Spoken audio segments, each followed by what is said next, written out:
To get started. మన ప్రభువైన యేసుక్రీస్తు కృప మీ అందరికీ తోడయుండునుగాక. ప్రియమైన దేవుని బిడ్డలారా, ఈరోజు మనం విన్న 2 దైవవాక్యాలు మనకొక గొప్ప భరోసానిస్తున్నాయి. అవేంటో సింపుల్గా చెప్పుకుందాం. 1. దేవుడు మనల్ని శిక్షించడు, ప్రేమిస్తాడు. మనం సువార్తలో విన్నాము కదా, దేవుడు లోకాన్ని ఎంతగానో ప్రేమించాడు అని. లోకంలో ఎవరైనా తప్పు చేస్తే వెంటనే శిక్షించాలని చూస్తారు. కాని దేవుడు అలా కాదు. ఆయన తన కుమారుడైన యేసును పంపింది మనల్ని జైలుకు పంపడానికో, తిట్టడానికో కాదు, మనల్ని రక్షించడానికి. ఆయన ఒక వెలుగులాంటివాడు. మనం చీకటిలో, అంటే పాపంలో లేదా భయంలో ఉంటే ఆ వెలుగు మన దగ్గరకు వచ్చి, భయపడకు, నేనున్నాను అని చెబుతుంది. 2. దేవుడు తలుపులు తీస్తే ఎవరూ వెయ్యలేరు. మొదటి పాఠంలో ఒక అద్భుతం జరిగింది. అపోస్తలులు దేవుని గురించి చెబుతుంటే కొందరు ఊర్వలేక వారిని తీసుకెళ్లి జైల్లో వేశారు. తలుపులు బిగించి, తాళాలు వేసి బయట కావలివాళ్లను పెట్టారు. కాని దేవుడు ఊరుకున్నాడా? రాత్రికి రాత్రే దేవదూతను పంపి జైలు తలుపులు తీయించాడు.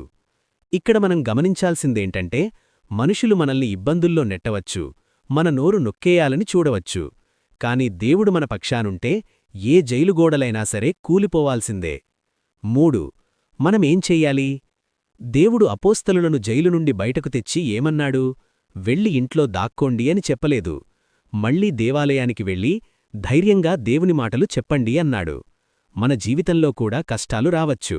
కాని మనం భయపడి ఇంట్లో కూర్చోకూడదు. దేవుడు మన తోడున్నప్పుడు మనం ఎప్పుడూ సత్యం వైపే ఉండాలి. అబద్ధాలాడకుండా, ఎవరికీ అన్యాయం చేయకుండా వెలుగులో నడవాలి. చివరిగా ఒక్క మాట. మన దేవుడు మనల్ని జైల్లో బంధించే దేవుడు కాదు, బంధనాల నుండి విడిపించే దేవుడు. మీకు ఏదైనా కష్టం వచ్చినా, మనసు బాలేకపోయినా అదొక చీకటి జైలు అనుకోండి. యేసుప్రభు అనే వెలుగును మీ మనసులోకి రానివ్వండి.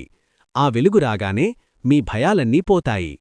అపోస్తలులలాగే మనం కూడా ఈ రోజు నుండి ధైర్యంగా, సంతోషంగా దేవుని బిడ్డల్లా బతుకుదాం. ఆ సర్వేశ్వరుడు మనందరినీ చల్లగా చూడాలని కోరుకుంటూ ఆమేన్. ఓ చిన్న ప్రార్థన చేసుకుందాం.